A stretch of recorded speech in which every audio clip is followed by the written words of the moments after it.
একটু গভীর রয়েছে, এরকম গভীর একটু পাত্র চেষ্টা করবে নেওয়ার।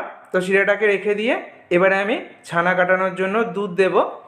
তো কড়াইতে আমি জল দিয়ে দিলাম, এরকম একটু জল দিয়ে দেবে, তাহলে দুধটা লেগে যাবে না। আর দেখো বন্ধুরা, আমি নিয়েছি ফুল ক্রিম মিল্ক, এরকম ফুল ক্রিম মিল্ক বা ফুল ফ্যাট মিল্ক নিতে হবে। আর এই প্যাকেটটার গায়ে লেখা আছে দেখো 500 ml। তো আমি 1 লিটার দুধের রসগোল্লা তৈরি করব। আমি আজকে পদ্ধতিটা দেখাবো, তোমরা তোমাদের যেরকম রসগোল্লা বানাতে চাও সেই অনুযায়ী দুধের পরিমাণটাকে বাড়িয়ে নিতে পারো। আমি 1 লিটার দুধে রসগোল্লা তৈরি করব। তো দুটো 500 ml দুধ আমি দিয়ে দিয়েছি।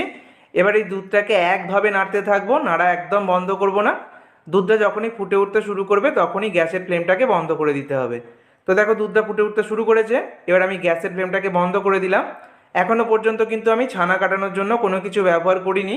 এরকম গ্যাসের ফ্লেমটাকে বন্ধ করে দিয়ে 2 মিনিট একটু নেড়ে চেড়ে দুধের টেম্পারেচারটাকে একটু কমিয়ে নেব, তারপরে ছানা কাটানোর জন্য